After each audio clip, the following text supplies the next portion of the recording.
নানা তিক্ততার মধ্যেও 4 দশকেরও বেশি সময় ধরে বাংলাদেশে উন্নয়নের সহযাত্রী বিশ্বব্যাংক। এই দীর্ঘ সময়ে শিক্ষা, স্বাস্থ্য, সামাজিক ও মানবিক উন্নয়ন সহ নানা খাতে সংস্থাটি অর্থায়ন করেছে প্রায় $16 বিলিয়ন। যদিও বড় অবকাঠামো খাতে অর্থায়ন ছিল তুলনামূলক কম। বিশ্লেষকরা বলছেন, বহুজাতিক এই সংস্থার কাছে কেবল অর্থায়ন নয়, কারিগরি সহ অন্যান্য ক্ষেত্রেও দক্ষতা বিনিময়ের সুযোগ রয়েছে। তবে এজন্য নিশ্চিত করতে হবে সুশাসন, বাড়াতে হবে দক্ষতা ও জবাবদিহিতা। বাবু কামরুজ্জামানের রিপোর্ট। বিশ্বব্যাংক বহুজাতিক এই আন্তর্জাতিক সংস্থার সাথে বাংলাদেশের সম্পর্ক 4 দশকেরও বেশি সময়। স্বাধীনতার পর থেকেই উন্নয়ন অংশীদার হিসেবে গত 44 বছরে বিভিন্ন খাতে সংস্থাটির অর্থায়ন প্রতিশ্রুতি ছিল প্রায় $24 বিলিয়ন। বিপরীতে অর্থ ছাড় করেছে $16 বিলিয়ন।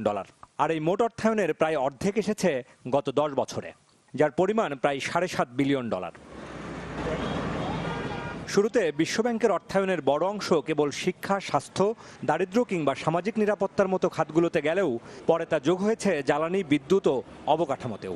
যদিও অনেকের মতে অবকাঠামো খাতে বিশ্বব্যাংকের এই অর্থায়ন পর্যাপ্ত নয়, তবে বিশ্লেষকরা বলছেন এজন্য সরকারের নীতি, সুশাসন আর প্রকল্পে স্বচ্ছতার অভাবই বড় কারণ। এখানে সমস্যাটা বহুলাংশে আমাদের বড় খাতগুলো কিন্তু আরও একটু বেশি দুর্নীতিপ্রবণ, আর প্রসেসগুলো আমাদের অতখানি ট্রান্সপারেন্ট ছিল না, যেসব কারণে এই সমস্যাগুলো উদ্ভব হয়। পদ্মা ব্রিজকে নিয়েও যে সমস্যাটা হয়েছিল একই কারণ, সুশাসন সম্পর্কিতই কারণ সেটা, এবং সঙ্গত ছিল। হয়তো বিশ্বব্যাংক বাড়াবাড়ি করেছে, সেটা হতে পারে, কিন্তু একেবারে অমূলক তো ছিল না। সঠিক প্রকল্প নির্বাচন এবং যৌক্তিক প্রকল্প মূল্য, এই দুই জায়গায় কিন্তু হচ্ছে আমাদের সবচেয়ে বেশি নজর দেওয়া। প্রকল্প তো অনেক নিতে পারি, কিন্তু সেটাকে কাজে দিবে কিনা এটা একটা, আর যতটুকু খরচ হওয়া দরকার তার যদি বেশি হয় তাহলে দুর্নীতি ইত্যাদির সুযোগটা চারা দিয়ে ওঠে।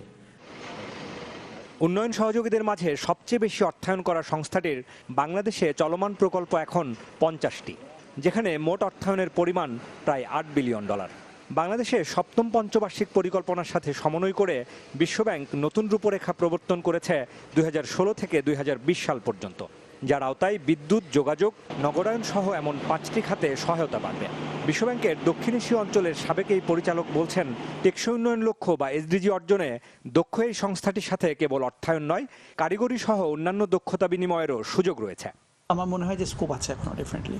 আমি যেখানে পার্টিকুলারলি আমি মনে করি যে এখানে ওয়ার্ল্ড ব্যাংকের অ্যাসিস্ট্যান্স আমাদের দেশের জন্য ভালো হবে, technology transfer, institutional experience, sustainable ডেভেলপমেন্টের কনটেক্সে চিন্তা করলে আমাদের আরও অনেক ব্রিজের প্রয়োজন আছে, আমাদের আরও রাস্তাঘাটের প্রয়োজন আছে, তো সেখানে ইনভেস্টমেন্ট হতে পারে। তবে সম্প্রতি AIIB কিংবা ব্রিক্স ব্যাংকের মতো অর্থায়ন সংস্থা যাত্রা শুরু করায় কিছুটা প্রতিযোগিতায় সংস্থাগুলোর অর্থায়ন।